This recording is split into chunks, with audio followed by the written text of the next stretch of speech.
मोरा हरदी लागता गोरे गाल में का करी ताया वो दिलवा निकाल के दे दिए जान तू ले जाई हो ससुराल में। आव दिलवा निकाल के दे दिए जान तू ले जाई हो ससुराल में।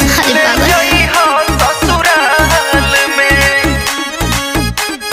Music said Rakesh.